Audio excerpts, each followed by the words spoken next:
Hello, everyone. Welcome to Osquery office hours. Here we are towards the end of September. Boston recently got like fall all of a sudden. So hopefully it's nice where everyone else is. I know we are all over. So let's see. To start things off, announcements. With a little bit of prodding, I pushed 551 more stable. It was like stable in some places. It's now stable everywhere. So 551 is now officially out. We pushed it yesterday to our quote stable auto update branch and haven't heard any issues.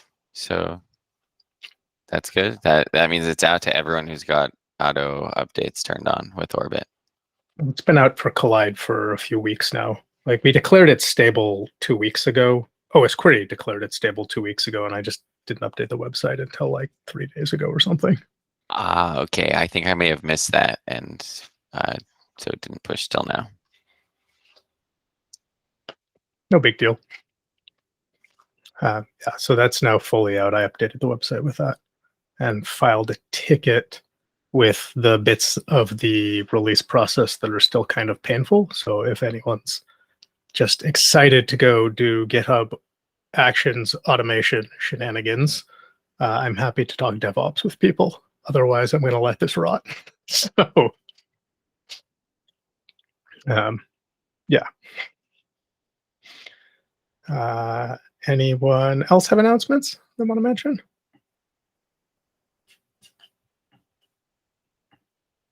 If not, questions, issues, PRs, anything anyone wants to bring up. The intent here is kind of an open section for something that maybe didn't feel like an agenda item.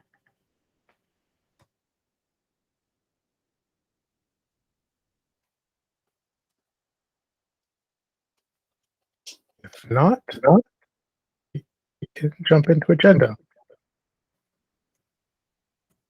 Deprecating is active in running apps. Yeah, I added this. The issue with the is active column in the running apps table on macOS is that it will only return accurate and correct data if you are running it via Osquery I. If you do query it via distributed or scheduled queries, because they're running on a different thread, which is not the main thread, it will return inaccurate and false data. This is a quirk of the NS Workspace APIs, which are kind of old. There are like previous discussions in like our Osquery repo that I can dig up, and I don't think there's any other replacement API for this. I'm also unaware that there are many other users using this particular column, and since it's returning like not just no data, like false and inaccurate data, I think it'd be best to just deprecate it. If it is no good, then I fully support getting rid of it. I swear we talked about this once before, but I don't remember if it was in Osquery or in Collide, or can't remember. I had brought it up a while back, but I think at that time we were like, also let's try and investigate if there's a fix for it, Okay, or probably just remembering that. if we could identify whether this is being queried from the main thread or distributed thread or scheduled thread. But the table code is kind of isolated for good measure, so there's not easy way to determine which thread you're running in. Does this work if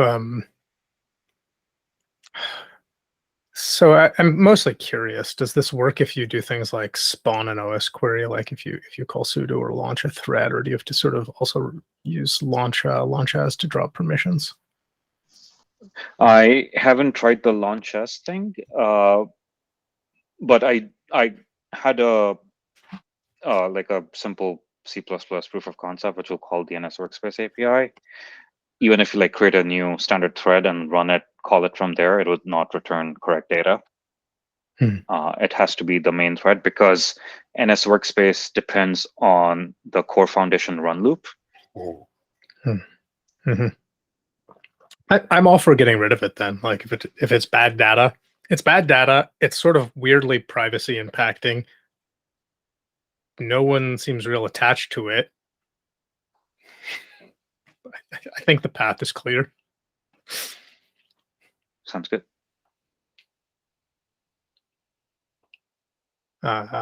Next item that someone wrote down, Alessandro, new BPF POC.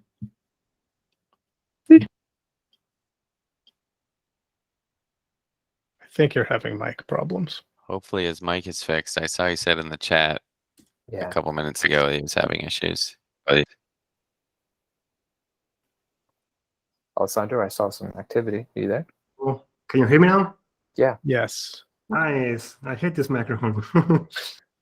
Thanks to whoever wrote it. We have a new POC for BPF. I don't know if there's time, but I can go into more details if you want.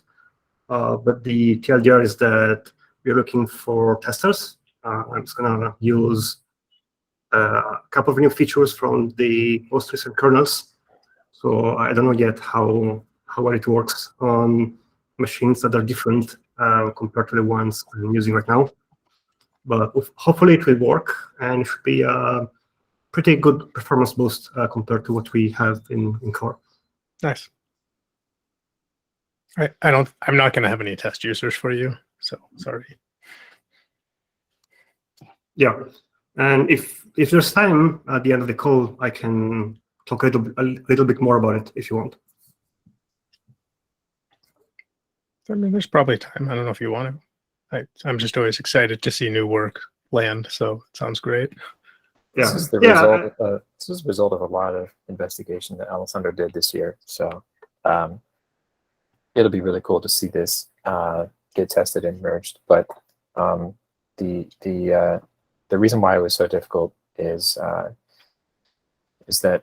we're trying to fulfill all of those queries rules and still get the most performance possible.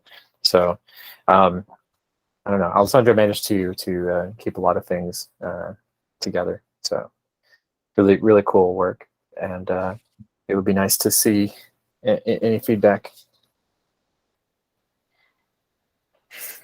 So this is primarily a Linux. It's going to be a Linux Entirely thing. Linux, yes. Collide does have some Linux users, but generally these are not functions we exercise, so we're not great people to test these code things. Zach, do you have folks in this world? yeah, we definitely have folks who are Linux users. Is it, Alessandro, is this separate from what you were DMing me about yesterday? This is performance related improvements rather than kind of functionality expansions? It's a total rewrite. It's gonna be a huge performance boost, and also a couple of new features concerning like containers or being able to capture the binary path in a more reliable way. Okay, so it is connected to what you were discussing which has to do with the information about the containers and the binary path, but it also involves the whole rewrite and has the effect of hopefully improving performance. Is that right? Yeah. Does this now require BTF? I don't know. Is that common?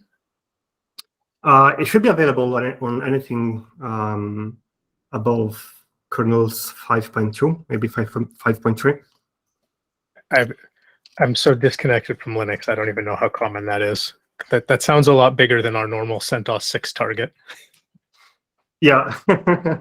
Yeah, it won't work on. Well, actually, Red Hat has been working in a Frankenstein kernel where they take 310, which was like, I don't know, 10 years ago, maybe more, and they try to backport BPF features. It's super weird, but it kind of works. So there's a chance that sooner or later, one CentOS will actually support this.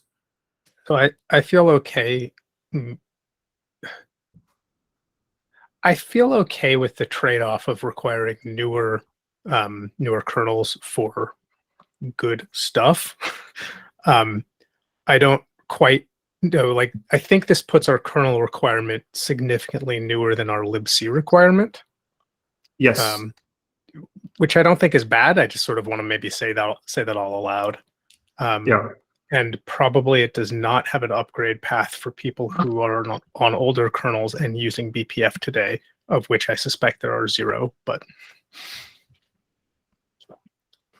Yeah, there may be a chance that there's a project from Aqua Security. They have a repository that contains the instructions and a couple of examples of the BTF data for older kernels. Because once they updated the tooling tool, they basically take the dwarf symbols and they export it to this new format. And so once the tool was there, they were able to, preprocess older kernels and create these files. So there may be a chance to take these files, somehow redistribute them, and have this new feature work on older kernels. For Ubuntu, it looks like that 5.2 requirement means at least 18.04.5 or 20.04. that's that there's nothing older supported, right?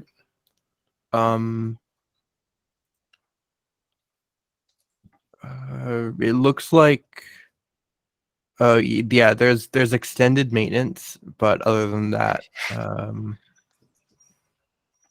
oh no, there's earlier versions of 18.04 are still in support for another few months, it looks like. Oh, well, you said 1804 is a little older. Okay, and Xenial, and then which was there's 1604, is extended support. Yeah. This seems fine to me. I just kind of Yeah. want to note these things, not to say we shouldn't, just to kind of know what happens. Are the I think consequences- most container users are probably going to be on newer kernels just for various new container features. And Alessandro, are the consequences of having an older kernel that Osquery is going to not run at all, or just the BPF functionality won't work? Yeah, the new experiment will just not work.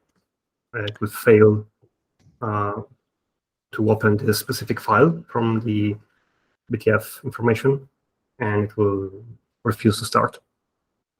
That seems totally. Sorry, when you say refuse to start, you. Oh, sorry, the publisher. Okay, yeah. So, that seems completely acceptable to me. I agree. I just think we should know. Artemis, were you trying to say something there?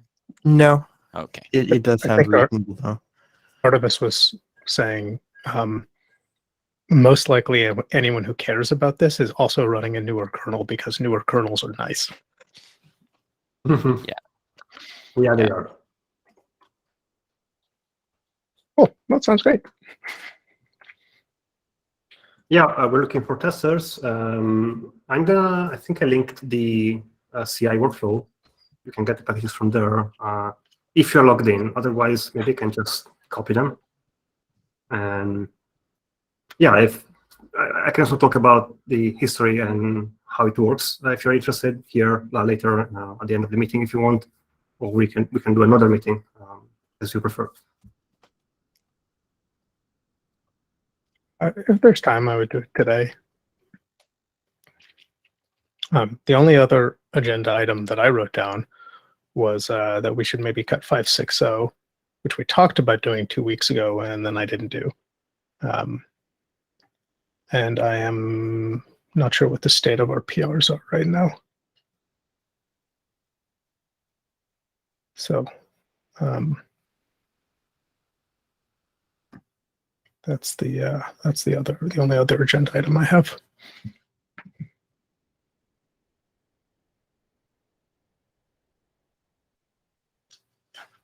I'm just skimming over the skimming over PRs.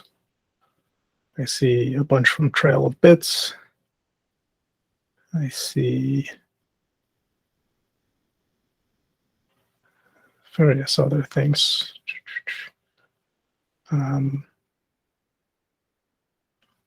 Is there anything anyone wants to try and get into a 5.6.0 release? We have a pull request open against the code sign repository. We were trying to get signed binaries inside zip files. So we have a couple of customers that they want to rebuild the packages from scratch because they want to embed things. Hold on. You are talking about the I think I named generate raw zip packages? Yeah, that one. This was on our milestone even, wasn't it? That's like something we've been postponing. I don't know if it is in milestone because it's from the private code signing repo. So I don't think we can link them there, but yeah. So the only, if I skim this, the only issue I had was about what you were naming things, not anything fundamental. Yeah, and I was using the bear name prefix, but it wasn't like the same thing for macOS, that it just contains the binary. So it was wrong, and I updated the naming scheme. Oh, I can just re-review and approve this then. The goal here was to ship a signed binary in a zip file with the package data, so that our customers can take the control files for the packages and then the resources like the lenses and the binaries and create a new package from scratch. Yeah, and it's certainly simpler than extracting it from the MSI. Yeah. Okay. Yeah, I'll double check it. I think the only thing, I don't always get emails from GitHub about code sign, so but I will review this.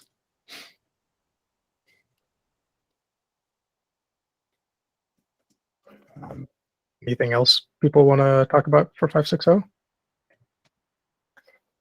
I see the milestone has a lot of PRs. Well, it has a handful of PRs, and most of them are already approved. So I don't know if you want to just merge all of them, the approved ones. Yeah, we should probably just go down and do that. I often approve them and then leave them for someone else, so someone else can kind of eyeball it as well as like a second maintainer step.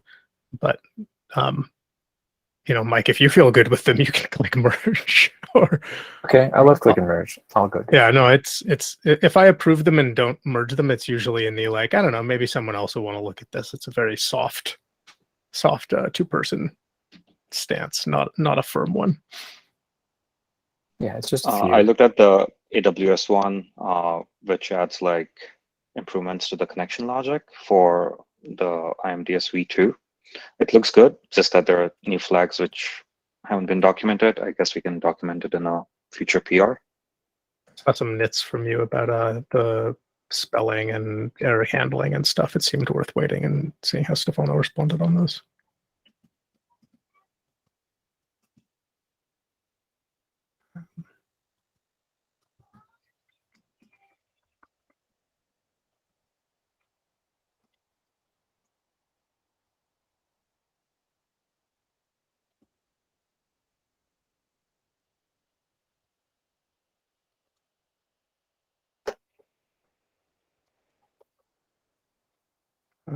That's oh,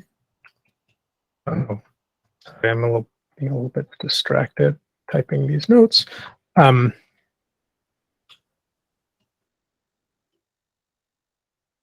it sounds like there's nothing anyone really wants us to hold 5.6.0 for, other than this code signing thing, right, Alessandro?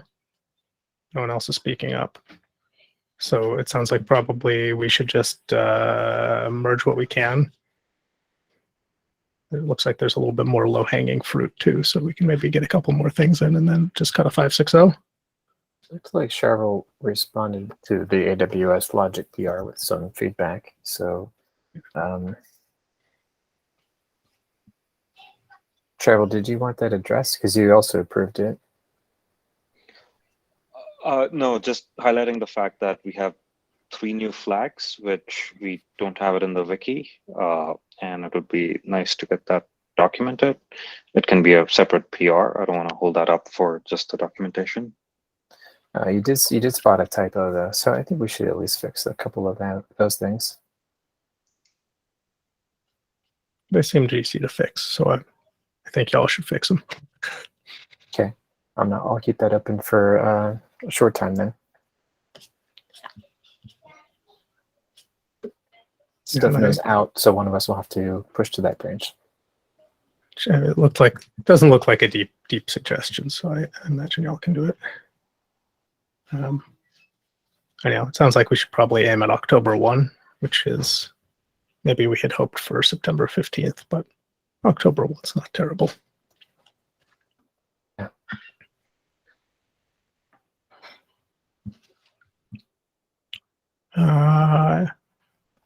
People want to talk about other things? Can I try and get the is active deprecated going? I'll just mark the column as hidden and mark it as hidden and rip the code out. I bet you can do that real fast. Yeah.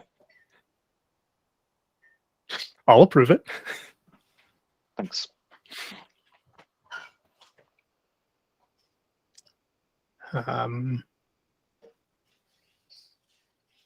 Yeah. Other stuff from folks? Should we see demos from Alessandro? Anyone else want to talk about stuff?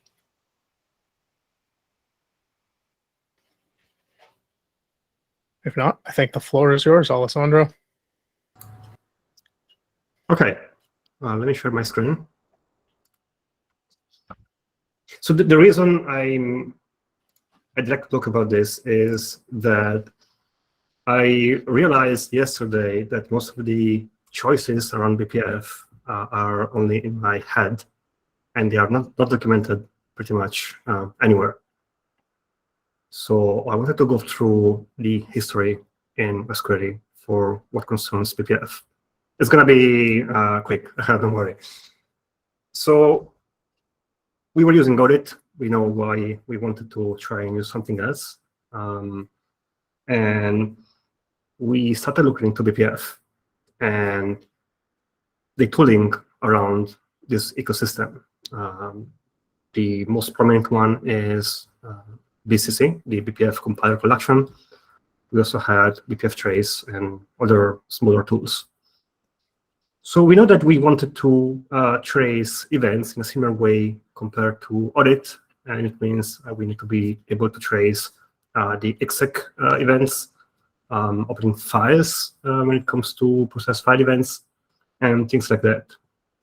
We, however, have a couple of guidelines in Osquery, like not changing system state, not calling exec, but we also have the ability to deploy Osquery in a way that doesn't require anything on the system. And we actually had customers that were against having to depend on kernel headers.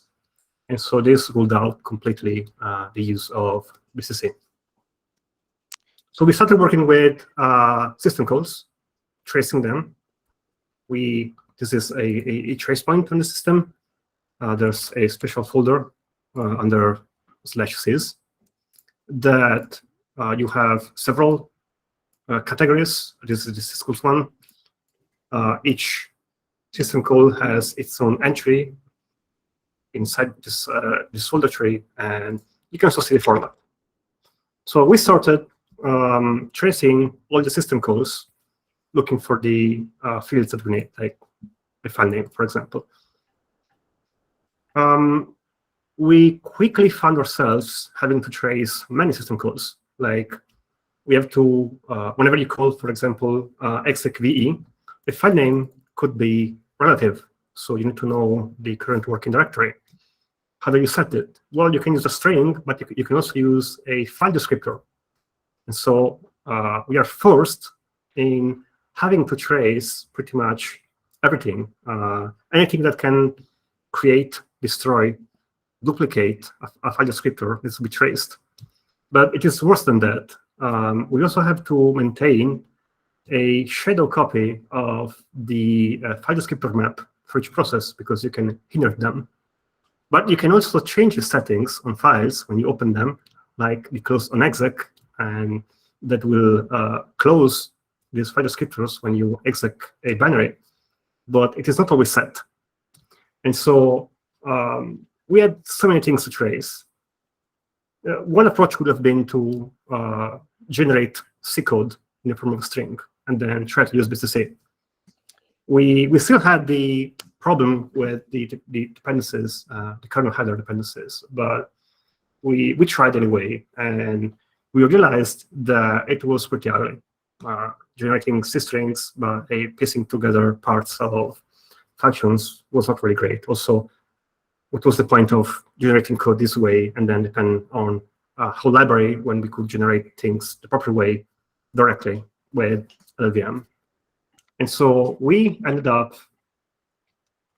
that way, and we used LLVM directly. Now, it's not pretty, but what we're doing here is what happens under BCC or BPF trace. So we just use LLVM directly as the backend to generate our code based on the trace point data that we could parse from the system. And you can see that's not pretty. It's even worse because we are supporting other kernels, which means that we cannot have loops. You have to copy and paste the code several times. And it's not that hard to update, but you're going to need some knowledge in terms of LLVM. And not all the contributors are going to will want to waste time with LLVM to make a simple change. So we started looking into alternatives, and there were none until Facebook decided to create something called BTF, which is a better format for the dwarf symbols. And they are really small. And so they were able to have them built into the kernel at all times. So we have these special files under /sys kernel BTF. There is one per module, and the VM Linux one, which is used as a base for everything else in this folder. And so we ended up playing around with this, and we wrote a library which is called BTF parse. So we are using this. Alessandro, this replaces your earlier BPF library, right? Or is this the first one you wrote? The generator in LLVM is BPF-pub, and it is the first one that I wrote. BPF parse is the new one that, well, not that new. I think I wrote it, I don't know, maybe 6 months ago, 1 year ago. Mm-hmm. So we have this library now, and we can now parse this data. And we also built a header generator that will take all the types in there. It will rearrange them, making sure that they are in the proper order, injecting the forward declarations where needed. And now we can create this file.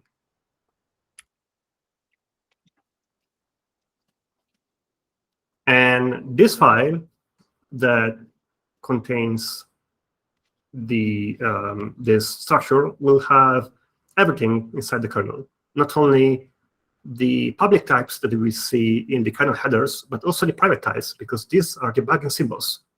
Meaning that if you were to compare this with BPF trace or BCC, you have more types in here that you can trace. And this is really important for the work we're doing, as I'll show you later. This is pretty boring. It's just C. We had to align things manually.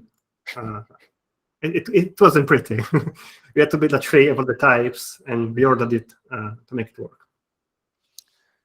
Alessandro, this btf.h is something that you generate once and it works for all kernels, or all the supported kernels, or this is something that you have to generate on each system kind of dynamically?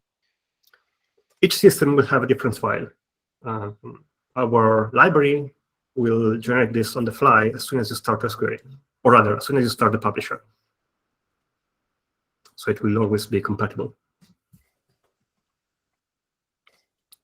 So now that we have this, we ended up writing more LLVM code because everything we do is always LLVM one way or the other.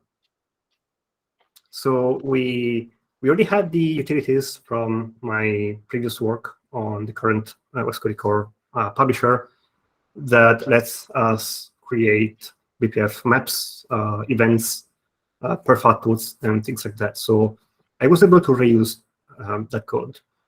I did, however, create a new class, and this new class is just a wrapper around the Clang libraries, and it is able to take a string containing C source code, and then it will use the execution engine in LLVM to do JIT to BPF bytecode that we can then load on the fly.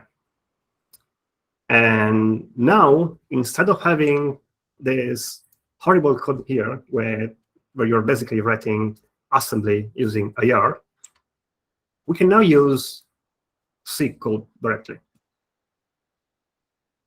We don't have any include because we are using BTF. The syntax is going to be similar to BCC, though there are some features that are missing. There are features I don't like. BCC actually rewrite your source code behind your back to take into account differences in, like with BPF, you cannot read any memory you want. There are 3 primitives that you have to use, 3 opcodes. One that reads kernel memory, one that reads user memory, and one that reads both. And you cannot simply just take a pointer from the kernel from user mode and just read it directly. You have to go through a specific code. And so BCC is able to infer whether the provenance of this memory, and it will rewrite your C source code to include this behind your back. However, it is easy to get confused. And so when you move things around, it will stop working. And also, we have a limited amount of instructions that we can use. And BCC will eat into that when generating things. It will also, we also have like only half a kilobyte of stack space, and you will always end up having slightly less when you use BCC. So that's the reason we are not trying to be smart about our code. I feel like our code needs to be our code. What you see is what you get. And I mentioned that we have more private types compared to, or rather, BCC doesn't have any. And why is it useful? Because when in this POC that we have built, instead of trying to piece together the file descriptors, which it is messy. Like this is the current code that we have in Osquery.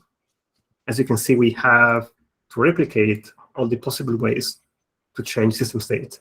Like we have a set working directory that accepts a process ID because we have to use, we have to grab the correct process entry from our cache. We then have the file descriptor over the directory. So hopefully we can find a file descriptor within this process to update what's happening.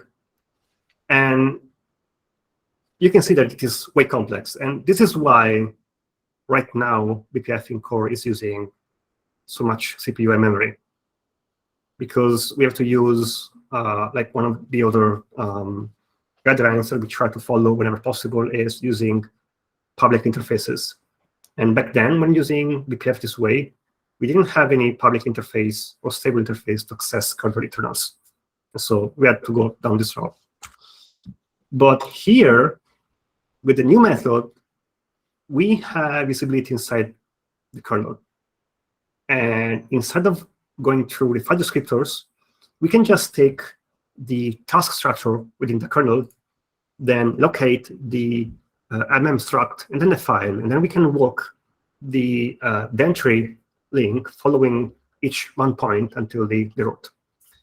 And For example, this structure is not present in the kernel headers because it's not used to write kernel modules usually. And so there's no way to access it with BCC. You're going to have to hard code a offset in there. And at some point, if you're unlucky, it will stop working. Here, however, we have access to it. And so we can correctly use the right offsets at all times because we have the types. Also, since we are already capturing everything, there is no correlation happening within Osquery. We show in the table what we get from the probe. And that is why it's significantly more easier on both memory and processing power. In the POC is pretty simple. It doesn't have many columns. It's actually not there. Well, anyway, we have things like the timestamp, which is not even the Unix timestamp. It's the K-time timestamp, which is in milliseconds from when you boot the machine.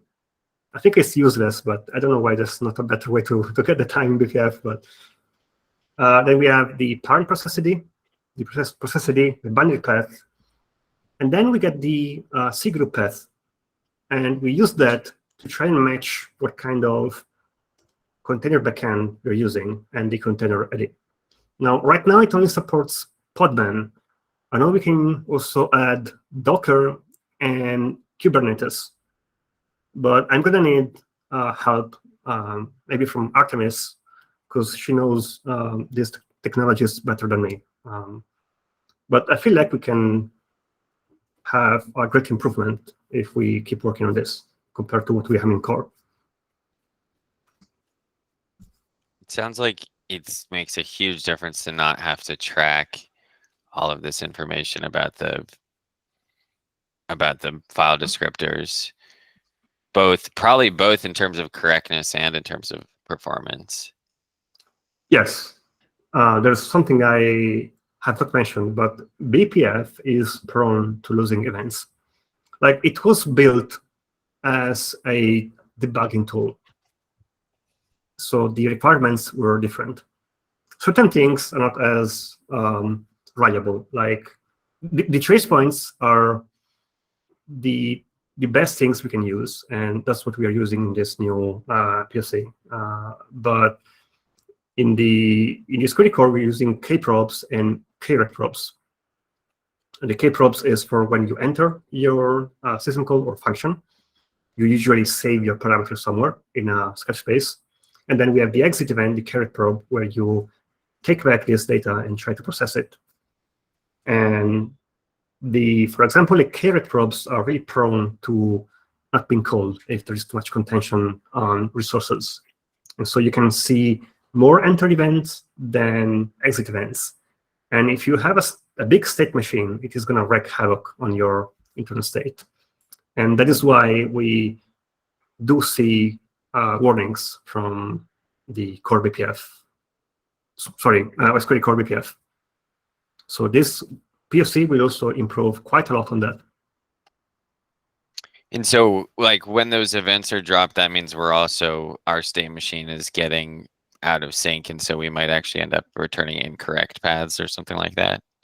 Yeah. Whenever we can, we try to restore from procfs, but it's really a race condition there, and we can't always get everything we need from there.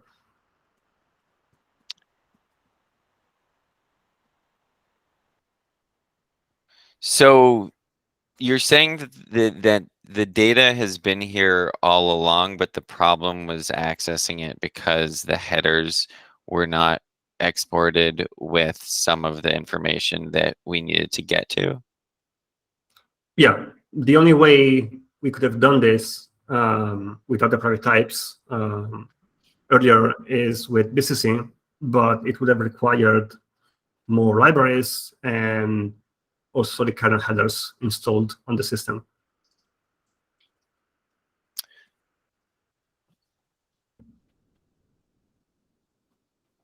And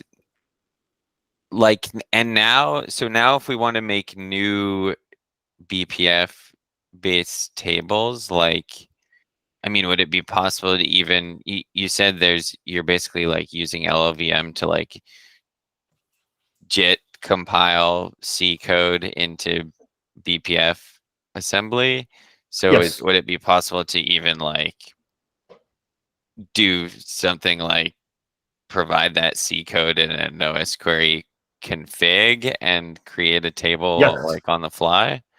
Yes, I was planning. I already had a pull request app. I believe it was called User Tracers, where I was using my old libraries to create configurable props that would print in a table. How does that require LLVM be installed? I don't know much about JIT compiling, or does the library just kind of have all the JIT pieces inside? Yes, everything we're doing is in memory. We have no execs happening on the system because we're really linking against both libclang. Or okay, that makes sense. So it just links. It just links libclang. Yeah. So we have this Linux events library. I know that the name is bad, but we have this library inside our repository. We can either move this where it is more easily accessible, or we already have all the dependencies. We only have to update them. The main one is BPF common. And writing a new probe is really easy. We only have to, well, do we have time? Yeah, a little bit. So we only have to create the client compiler class instance. We need to point it against the right file on disk. Right now it is hard-coded. It is the BTF file. This is the system one, but in case we had it, we could point this against one of the files from BTF Hub of Aqua Security. We then create the perf array, which is the communication channel. Now, compared to BPF Pub, we're not using maps to store data like paths or strings. That was a source of truncation of our data. In this new approach, we are streaming data through the channel, meaning that unless we run out of instructions, we should be able to capture everything in its entirety. Now, we already have half a kilobyte of stack space, so we also create another map. It's a hash map where we get some memory that we can reuse in BPF so that we don't have to rely on small buffers on the stack. Okay, so the stack space is limited to 512 kilobytes. Bytes. Sorry, it's 512 bytes, but yes. You can have heap space or some equivalent of something that's Yeah. like a heap. Exactly. Well, we have a counter here, and it's not really interesting. We then pass a couple of definitions to our, this is like using dash include when calling Clang or GCC. We just, I'm sorry, they define, not the dash capital D. And we just define our file descriptors of the resources that we just created, and we pass them to our source code. So, for example, this perf event output, you can find it here when sending data to user mode. And the program is ready, so we just build it. And once it is built, we are going to have this is a map of vectors containing the bytecode. So you're going to have multiple programs inside this output. You're going to have one program per non-static function. There are no function calls in BPF. Everything has to be inlined. So any top-level function that is not static will become its own program. You then get your program from here. It is called section underscore and then the name of the function. And then you just create the event. In our case, we are using the sched trace point and the sched process exec. And then we load our program and we attach it to this event. And that's it. we only have to write the actual probe code, which is written in C, and we can look at examples in BCC, for example. Everything should be more or less matching. There are some differences, like this macro is mine, and it converts a file descriptor to the correct parameter that this function expects. But otherwise, everything should be the same. So I can provide more examples. I want to make sure that people can contribute more on this. So I will provide more examples, and I can also do more meetings if required. I can also show you the user mode side of things. This is really easy. So since we are streaming data, and the packet is going to be something like this. Like, for example, if it is a path or a program argument, we have a row buffer with just a big char array. The header contains the event identifier and the buffer size. But it is up to you to use what you prefer. So in our case, we are streaming, and so we will evaluate each packet that we receive, and we just save it.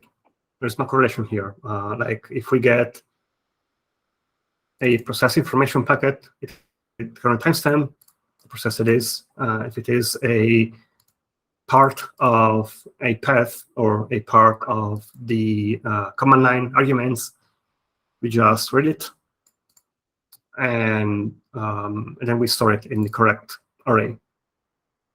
Then we have a special event, special packet with size 0, which is called execve, that just tells us that the event is closed.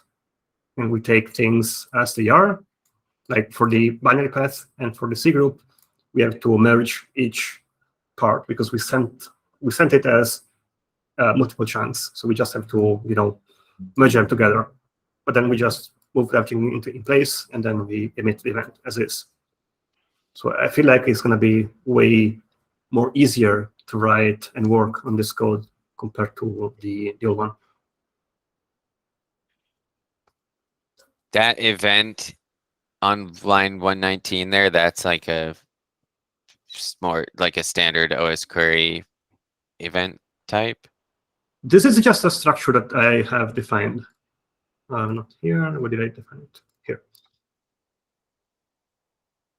It's a really simple event for the POC. Okay. It's basically like a row for the publisher. Yeah. Got it. And you. So there's sort of multiple calls between like the BPF program running in the kernel and the user space program that's like consuming the information. Is that what you were showing us? Yes. And the kernel sort of handles there's like a function that you call or something that tells the kernel to like hand off to that user space program? Yes. This one. It is called BPF, perf event output. You have to pass in. This is a special parameter that you get when you enter your function, and then the file descriptor of the perf output that we have created. You can select a processor because this channel is in fact multiple channels, one per processor, and you can select which one to use here, or you can also pass -1, and it will select the processor that you're currently running under. And then you just, pass the buffer that you want to send and its size.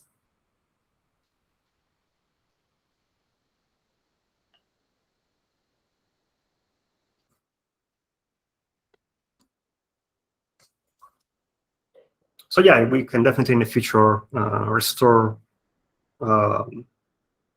my user tracers functionality. And I was also thinking about, I don't know how many people have seen that demo. I had a demo that would use my old library to trace the libreadline library installed on disk. And so you could see in a table in real time when people would write in Bash. I have some questions about this one, actually. Yeah. So this is really neat. So my sort of take on the BTF parse stuff is that it's fundamentally a library to make it a lot easier to do work inside the kernel's BPF code space. Yeah.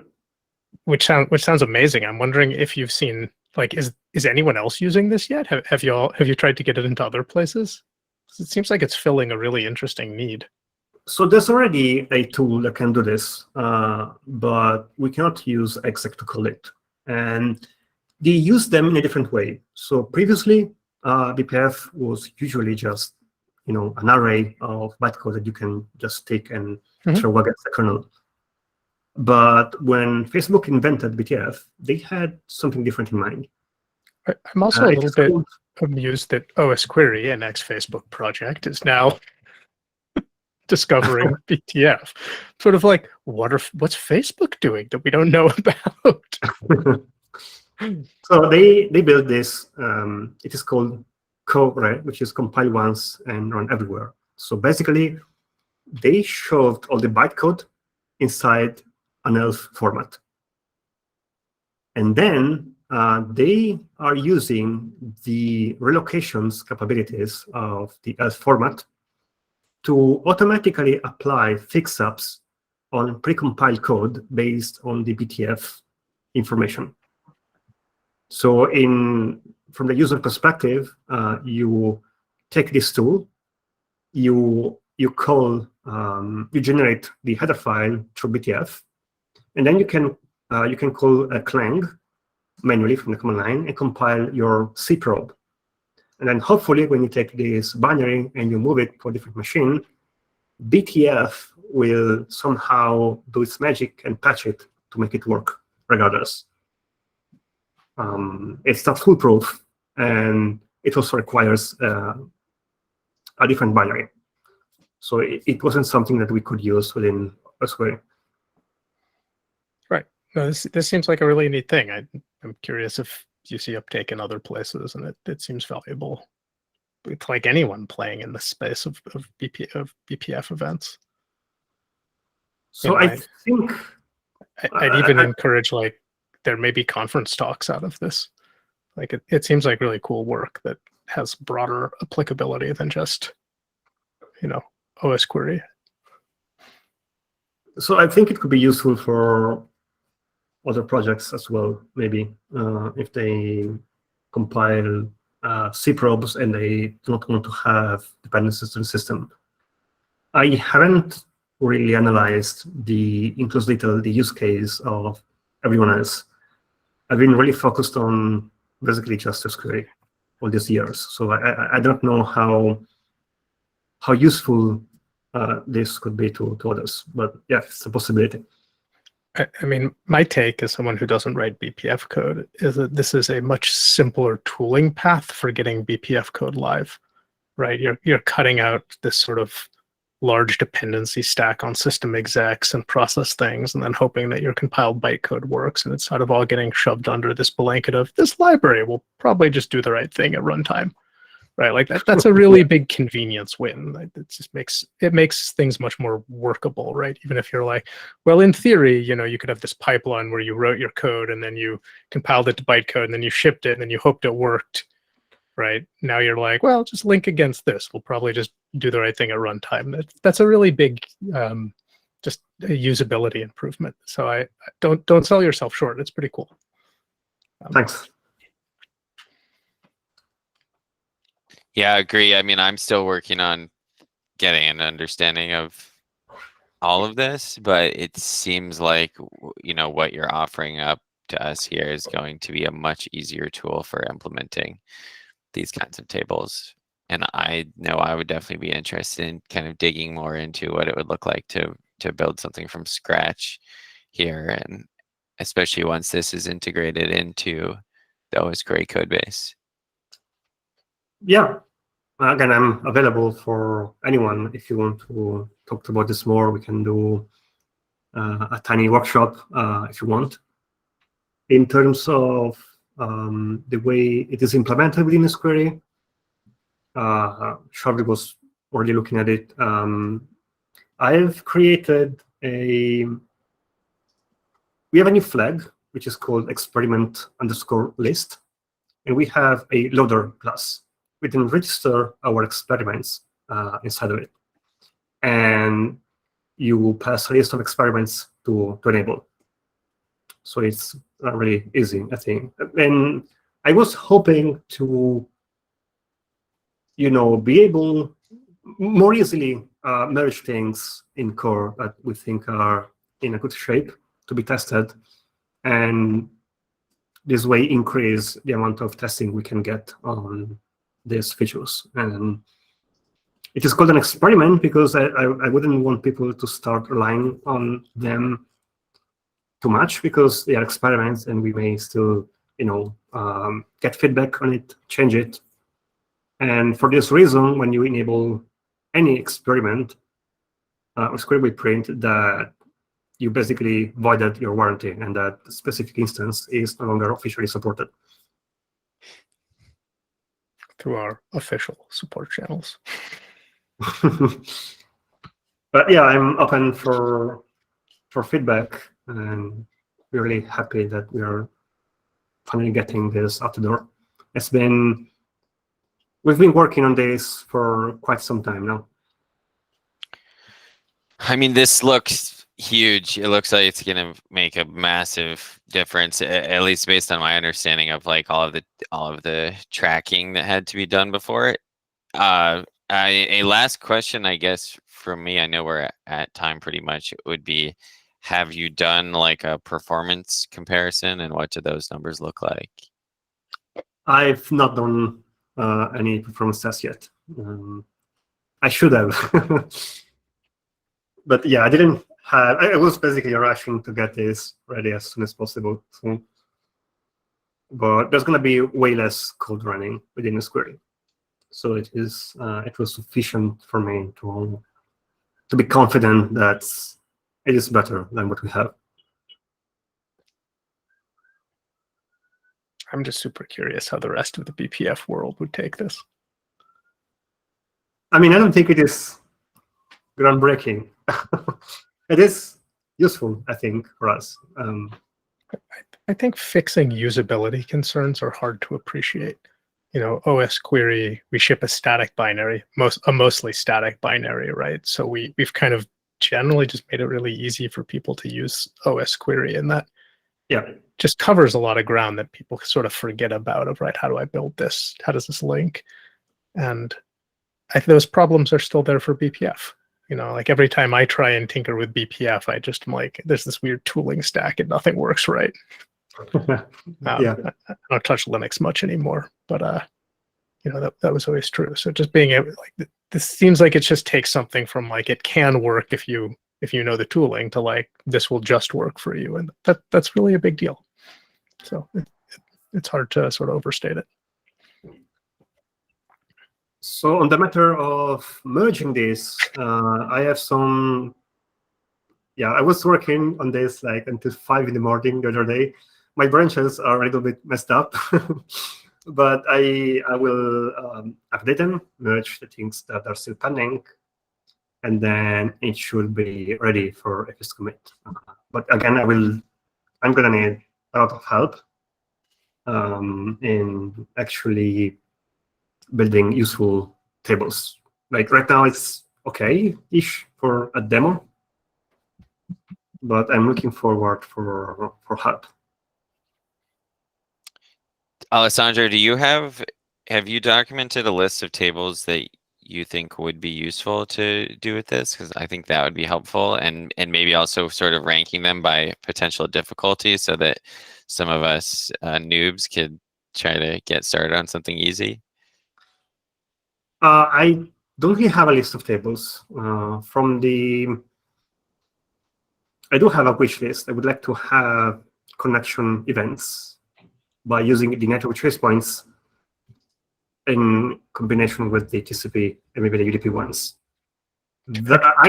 Connection events would get the all four things, right? We'd get what's the hash? I'm trying to remember the name of. Community ID. Yeah, JA3. Thank you, Charbel. Yeah, and I actually had a demo that worked. That's a long-standing wish item for some people. Since we were tracing system calls, if your binary didn't call bind, for example, we had no way to get the local port. And I'm going to be so happy when we stop tracing system calls and move to something better. So yeah, I would like to get the network events with container information.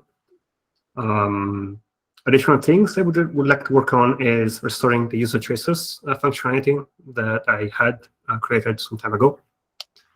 And I was also thinking about creating a bridge between Dwarf and our library so that we can then rewrite the application tracers. Like with our current code, we can trace applications, like I mentioned, that we could trace mesh in real time, but you still had to use LLVM IR directly. Or rather, I had a really tiny DSL that you could use, but it is limited. You can only have simple types like strings, integers, and it wasn't great. So hopefully we can bridge this together and have the same thing that we have with BTF, but for any application on the system. That sounds awesome, and especially if we could combine that with like being able to configure it dynamically, so that doesn't have to be built into Osquery, and folks can start using this for like monitoring their own applications or something like that. That sounds amazing. I don't know if you covered this. Sorry, I dropped off for a moment. What's the intersection with containers like? So right now, we are taking there's a structure named kernelfs node. If we contain one node per component in the cgroup path. So right now, by taking the last two components, I can match against Podman. And so that's what I'm doing in the current code. If I see these known prefixes, which is /libpod- or /libpod-con for the connection manager, if I detect those, I can get the correct container name and the container backend. And I kind of remember I can also do that for Docker and for Kubernetes, I think. For everything else, I'm going to need help in getting to work. I think I remember something from Artemis or you, maybe. I can't remember who, about basically there's just like a giant bunch of gnarly string matches. And yeah, it was actually Artemis that found a way to make it work, because I was only getting, so like in the core tables, I was getting the cgroup ID. There's a special BPF call for that. And to my dismay, I realized that it was basically useless. In the new version, I was trying to get the cgroup path, but I was only getting the last component. And there is also a difference between Fedora and Ubuntu in the way that they organize these things. And Artemis helped us out find out that we needed to get both components, and now we have this kind of a workaround to get it to work. But we could use more help from her to make it more compatible with other backends. Yeah, it does require some guessing, and with some runners, it's a bit more annoying. Like you need to look at the entire path and not just the last component. But it will let you match containers, even if it's not in a way that makes much sense with the name. Like Podman always wants to use a super long random ID.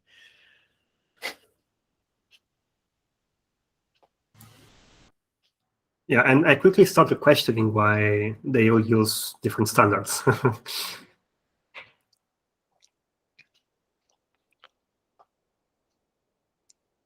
The joys of OS data.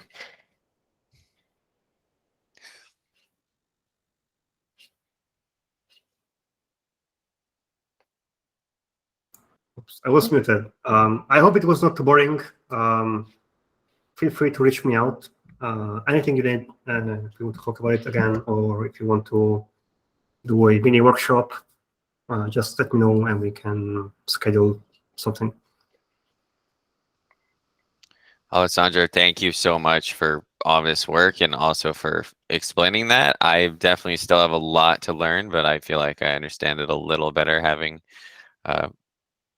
listened to you over this last half hour. Yeah, thank you. This was great. I echo what Zach said. Still a lot to learn, but this was great. I'm just happy to see it. It looks great. Thank you. Oh, we are over 8 minutes. I'm sorry, it's my fault.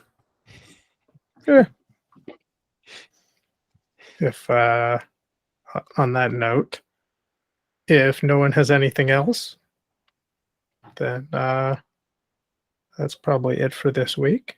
So thank you all. Nice to see you. Thank you for all of the work you all do. And I'll see you in 2 weeks. Thank Thank you, you. everyone. See you on Slack.